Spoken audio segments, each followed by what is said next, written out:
ao canal Espirais de Luz. Como sempre eu digo, é um trabalho de equipe. Médiuns e pessoas estão envolvidas na sugestão de palestras, de temas de palestras, e também nessa corrente de oração que nos mantém aqui firmes para poder trazer para vocês informação, conhecimento e esclarecimento. Hoje a palestra é Ser Espírita nos Tempos de Hoje. Para eu começar a falar sobre isso, na verdade, eu preciso citar o capítulo 17 do Evangelho segundo o Espiritismo, que nós encontramos o seguinte trecho do tópico Os Bons Espíritas. Fala isso. Alguns, ainda muito tenazes, são os laços da matéria para permitirem que o espírito se desprenda das coisas da terra. A névoa que os envolve tira-lhes a visão do infinito, donde resulta não romperem facilmente com seus pendores nem com seus hábitos, não percebendo haja qualquer coisa melhor do que aquilo de que são dotados. Têm a crença nos espíritos como um simples fato, mas que nada ou bem pouco lhes modifica as tendências instintivas. Numa palavra, não divisam mais do que um raio de luz, insuficiente a guiá-los e a lhes facultar uma vigorosa aspiração, capaz de lhes sobrepujar as inclinações. Atém-se mais aos fenômenos do que à moral, que se lhes afigura sediça e monótona. Pedem aos espíritos que incessantemente os iniciem em novos mistérios, sem procurar saber se já se tornaram dignos de penetrar os arcanos do Criador. Esses são os espíritas imperfeitos, alguns dos quais ficam a meio caminho ou se afastam de seus irmãos em crença, porque recuam ante a obrigação de se reformarem, ou então guardam as suas simpatias para os que lhes compartilham das fraquezas ou das prevenções. Contudo, a aceitação do princípio da doutrina é um primeiro passo que lhes tornará mais fácil o segundo noutra existência. Aquele que pode ser, com razão, qualificado de espírita verdadeiro e sincero, se acha em um grau superior de adiantamento moral. O espírito que nele domina, de modo mais completo a matéria, dá-lhe uma percepção mais clara do futuro. Os princípios da doutrina lhe fazem vibrar fibras que nos outros se conservam inertes. Em suma, é tocado no coração, pelo que inabalável se lhe torna a fé. Um é qual músico, que alguns acordes bastam para comover, ao passo que outro apenas ouve sons. Reconhece-se o verdadeiro espírita pela sua transformação moral e pelos esforços que emprega para domar suas inclinações más. Enquanto se contenta com o seu horizonte limitado, outro que apreende alguma coisa de melhor se esforça por desligar-se dele e sempre o consegue, se tem firme a vontade. É interessante nós vermos aí uma comparação de quem caminha para o momento fluido de sua vida e quem ainda preserva a matéria, preserva o apego, preserva essa conexão, né, com o âmbito material, com aquele ambiente material. E o que acontece? Acontece que esse é o mérito de ter conhecimento. Quando nós temos o conhecimento, nós conseguimos identificar aquele que ainda está na matéria daquele que está caminhando para essa fluidez. Então, do que nos adianta nos prestarmos a estudar e tentar alcançar uma fluidez maior de nossas essências, se ainda não somos capazes de dizer não aos nossos ímpetos, que às vezes são cruéis e injustos com o nosso próximo? Exatamente por aí. Essa é a ideia. A ideia daquele que está ligado à matéria, ele ainda precisa de ter uma satisfação pessoal imensa para ele conseguir vencer obstáculos. O outro não, o outro já não vê mais isso. Ele entende que a vida não é feita disso, ela é feita de outros propósitos. E aí entra a ideia é que nós temos que ter a capacidade de entender a máxima que Jesus nos deixou, além de amar a Deus sobre todas as coisas, que é: ame teu próximo como a ti mesmo. Parar para se questionar o quanto estamos sendo justos ou injustos pode ser o começo de uma mudança de grande importância para todos nós que estamos na extensa estrada da evolução. Será que temos o direito de perder a paciência e destratar o outro pelo simples fato daquele ter ignorado algo que eu já sei? Será que podemos rebaixar o nosso próximo porque ele ainda não compreendeu a proposta da vida? Será que nós também não estamos fazendo isso com nossos atos e palavras impensados? O amor, ele é um bálsamo purificador. Então, para chegarmos a ter acesso a ele, primeiro é necessário que tenhamos aumentado o nosso campo vibracional para que ele possa ter acesso ao nosso íntimo e faça toda a reforma que precisamos para subir mais um degrau em nosso processo de crescimento como seres sublimes da criação. É interessante que para você ter o amor do seu lado, primeiro você tem que procurar identificar falhas em você. Ou seja, compreender minhas limitações, compreender o que é que me prejudica por dentro, o que me faz reagir negativamente com aquele irmão próximo, sabe? Então, nesse momento, você trabalha ali a sua conscientização, a autoconscientização. A ideia de que você sabe exatamente quais são as características que te prejudicam como pessoa, ou quais são os gatilhos que te fazem, te levam a explodir, por exemplo, com o seu humor ou com o seu mau humor, né? Então é importante a gente entender que somente que para entender melhor esse texto, acima da forma bem clara e com uma linguagem mais simplista, aquele que ainda se intitula um espírita imperfeito sempre vai estar ligado ao maravilhoso, ao espanto perante os fenômenos mediúnicos, a decidir os caminhos de sua vida ou por aconselhamento de algum médium ou por tentar a sorte com outros meios de premonição, a achar que por estar num grupo espírita já evoluiu sim, sem ao menos praticar a reforma íntima, ao pensar que porque recebeu o apoio de um médium ou recebeu uma mensagem da espiritualidade, pode-se dar o direito de se considerar melhor do que os outros e ou mesmo discriminar outras pessoas por várias outras questões. É importante nós entendermos que a maioria das pessoas que estão nesse âmbito de egocentrismo acelerado, elas sofrem de baixa autoestima.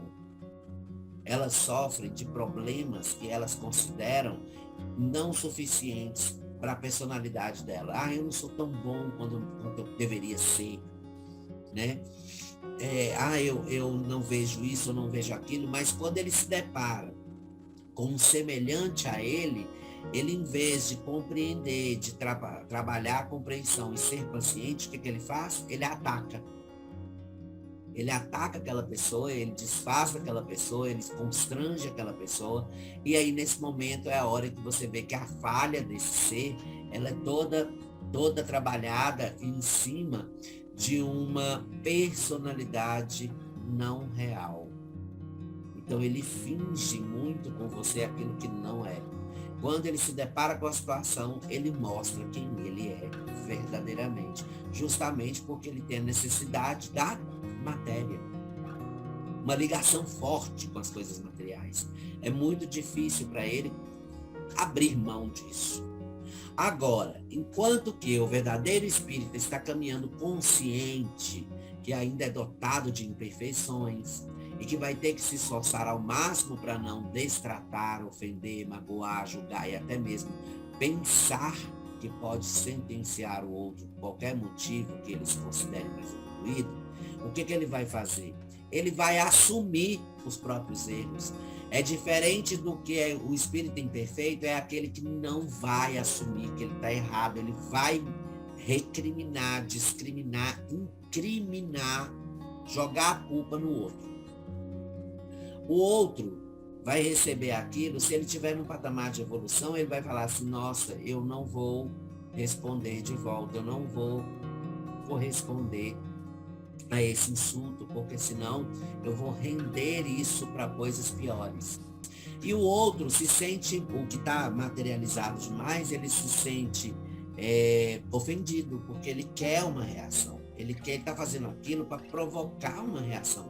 E quando ele não recebe essa reação de volta, ou ele tem dois caminhos, ou ele se revolta com a pessoa, ou ele começa a se vitimizar para a pessoa ter dó dele, e aí ele trabalhar nessa história do tenha dó de mim, eu sou uma pessoa que eu mereço uma chance, mas ele sempre está merecendo uma chance, ele nunca muda.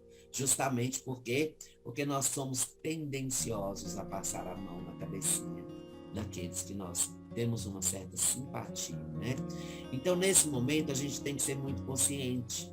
O bom espírita, ele acolhe tanto o bondoso, né, como amigo, quanto o coração sofredor que ainda precisa de atenção ou que ainda alimenta os sentimentos de orgulho e egoísmo com aquela necessidade imensa de ser o protagonista em todos os sentidos de sua vida, se esquecendo que no mundo existe uma interdependência.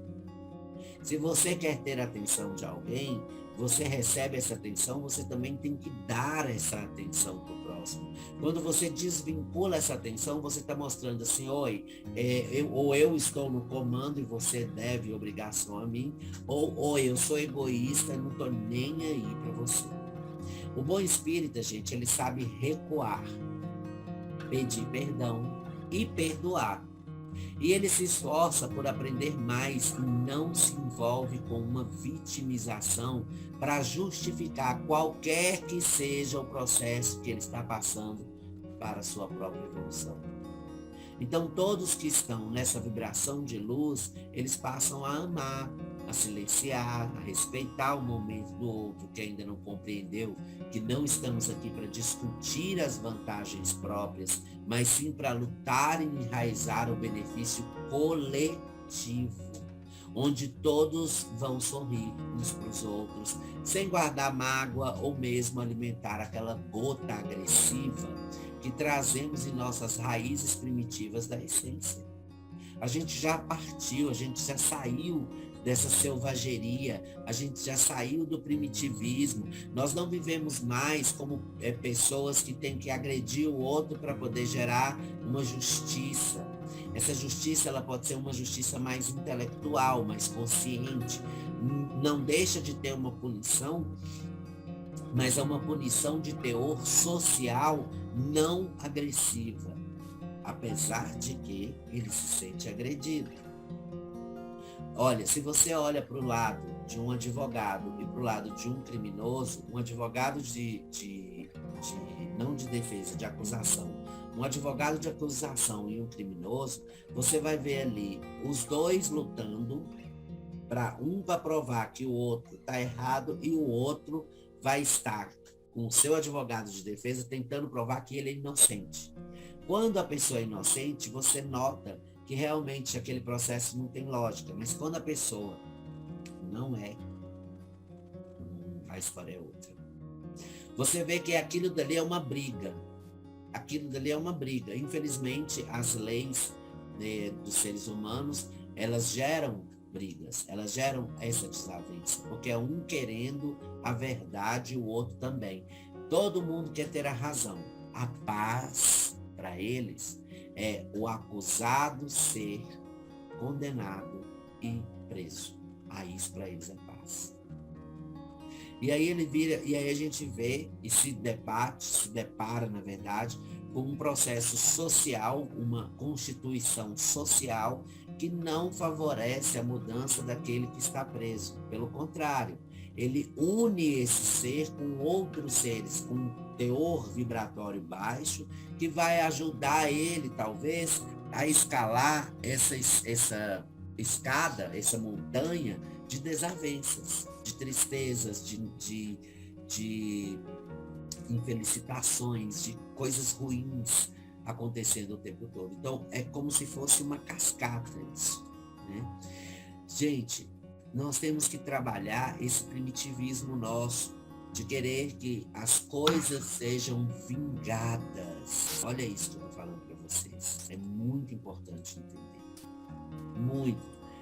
As pessoas acham que tudo que acontece no planeta, na vida das pessoas, tem que ser vingado. Eles mudaram a frase. Agora é assim, ó, eu exijo justiça. Exigir justiça e vingar para as pessoas atualmente é a mesma coisa. Entendeu? É aquela história assim, fulano entrou na casa de Beltrano, pegou algumas coisas e fugiu. Aí aquele fulano olha para o tempo e fala, tudo que eu quero nessa vida é que essa pessoa se dê muito mal. Isso daí é um sentimento que nós ainda temos que trabalhar em todos nós, não é um ou outro, não, é a maioria que toma esse tipo de atitude e pensa dessa forma. Porque esquece completamente, essas pessoas que fazem isso são aquelas mesmas que esquecem que elas falaram para um outro como conselho, gentileza gera gentileza. E aí a hora que você cai a ficha que você está gerando ódio, raiva, descontentamento, nervo. Aí você fala, Max, mas aí eu vou ter que superar todas as minhas complexidades morais para perdoar, por exemplo, um pedófilo, para perdoar um criminoso que bateu na mulher, que matou, assassinou uma mulher, ou um jovem, ou um senhor de idade. Né? A gente começa a pensar dessa forma. Mas olha só, nesse mundão nosso, nesse planeta Terra, não somos nós que trazemos essas disparidades, não. Essas disparidades são resultado e consequência de vários processos reencarnatórios anteriores com os quais nós preferimos ignorar e vitimizar aquele ser que passou por um ato de violência. Por quê? Porque a gente precisa disso, a gente precisa chorar, a gente precisa sofrer junto, a gente tem essa tendência, entendeu? Mas na verdade isso não é produtivo. Nós deveríamos gerar naquele ser negativo a intenção da melhora, a intenção de querer ser luz e não trevas. Recebe uma quantidade enorme de ódio coletivo que vai fazer com que ele ou acelere esse processo para ficar mais violento e causar mais vítimas e acumular mais vítimas, ou ele vai partir para o lado do suicídio, tá? Então, procuremos ser mais humanos, calorosos com relação ao nosso irmãozinho, que é um coração de sofrimento puro, com necessidades e etc. Então, seja um bom espírita, peça perdão se falhou, ame aquele que não compreende, perdoa aquele que te prejudica, porque esse é o caminho que Jesus trilhou e em momento algum ele se revoltou contra seu pai ou contra qualquer ser humano. Seu rastro é de puro amor, tanto que na hora da crucificação ele estava com 2 criminosos, julgados pela sociedade como criminosos, do lado dele.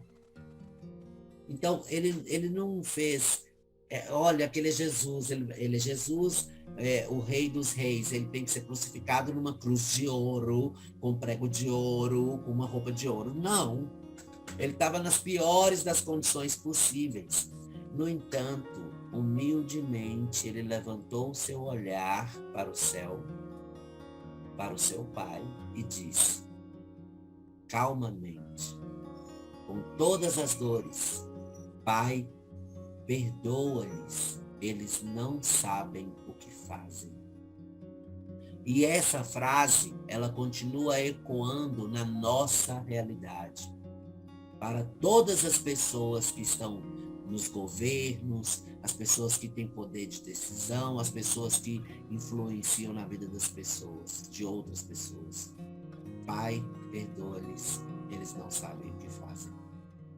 Seja um bom espírita, seja amável, vibre amor, vibre luz, perdoe, compreenda, entenda e não agrida ninguém.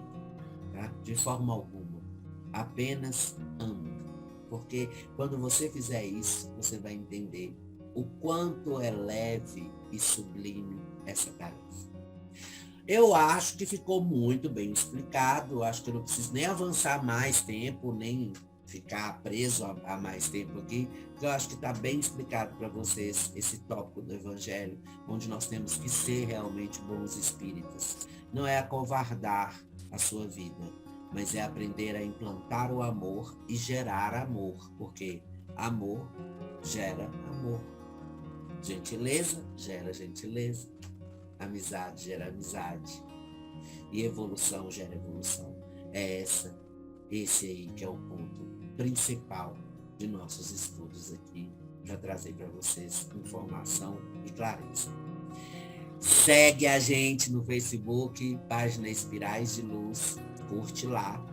Vai também se inscrever no YouTube e ativa o sininho e assista às palestras que já estão publicadas e vão ter mais publicações para vocês. Gente, até a próxima. Muito obrigado pela paciência, como sempre. Beijos de luz.